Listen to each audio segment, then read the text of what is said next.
Okay, so first off, make sure the HDMI cable, the mouse cable, and the keyboard cable are connected. Then you can connect the Trisonica via USB-C, also to the Raspberry Pi, in this case the Model 3B+. Make sure the lever on the connector module is set to on, so the device in this scenario should already be buzzing a little bit if the Raspberry Pi has power. If not, give it power and let it boot up. Then you should upload the files to the Raspberry Pi. Open the folder where the files are saved. Then it would be a good thing to connect to Wi-Fi. You don't have to do this. There's also code one-liners. You can set the time manually, but it's easier if you have internet access. If you have internet access, just open the terminal. From here you can also manually set the time, but it's easier with Wi-Fi as it's already implemented in the code. So first you navigate to the folder where you saved the files from GitHub.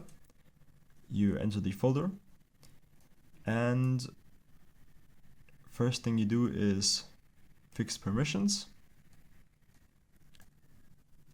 install, so run these two codes pretty much. Then, if that's done, you can run the primary code. These first steps you only have to do once per session, and then you can just start the main script. And what it will do now is it will check the internet connection, and if so, it will just get the time data in UTC from the internet, and you don't have to change anything manually. This is great because otherwise, if this thing is asleep, if it's off, then it doesn't count the time. So yeah, to get UTC, this method is pretty good. Or you can also do it manually pretty easily, but that's more precise.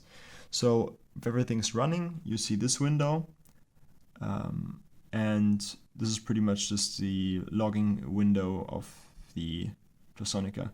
And you can see what's going on, no errors so far, frequency, how many data points, what's measured currently, and yeah, everything is saved. So this is just the logger, so the constant data stream of the Trisonica goes into the device, and once you start the script, it reads and writes the the data onto a CSV file. You can, by Control-C, you can stop this process.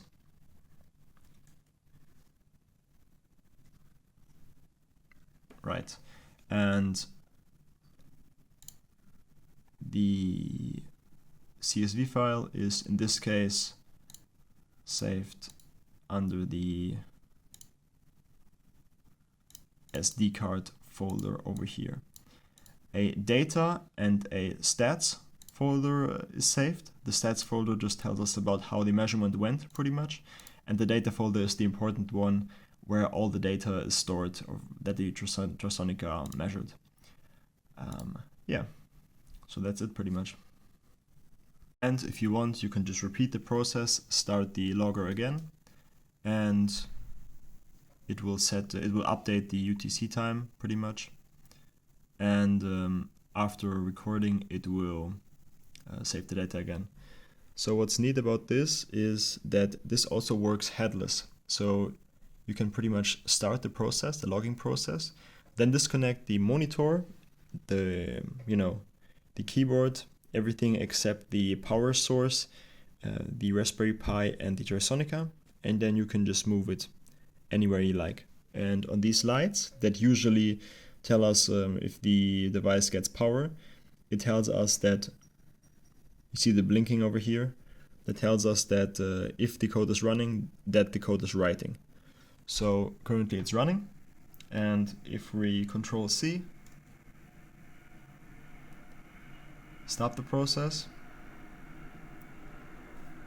didn't stop yet, still blinking, Now it stopped, and the blinking also stopped. The green light sometimes blinks, but the red light stopped blinking. And I can just activate the code again, with the script again. And once finished with the setup, again UTC time,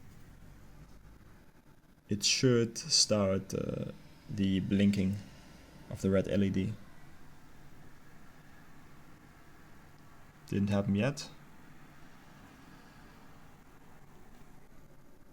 And yeah, now it started working again, creating the new CSV file, writing on it, and in UTC time, and now it's writing again. Right, and like in the Linux version, the same error sources apply here also. So be sure to make the Trisonica stand upright and away from objects that could disrupt the ultrasonic measurements. Not like this, but this is a test, of course. And yeah, make sure the data cables are actually fixated properly and aren't too tight or too loose, so the measurement looks good. But the errors you can also, of course, see here in the current monitor. Right, and if you ever wonder if the device is actually on, you can, in measuring, you can activate it or deactivate it via this small lever over here. And when it's on, it should release a small buzzing sound. That's how you know if it's working or not, if it's active or not. And the data stream is permanent if the device is connected. So the Raspberry Pi always gets the data, but with the code you can actually start reading the data and writing the data for an interval of whatever you like.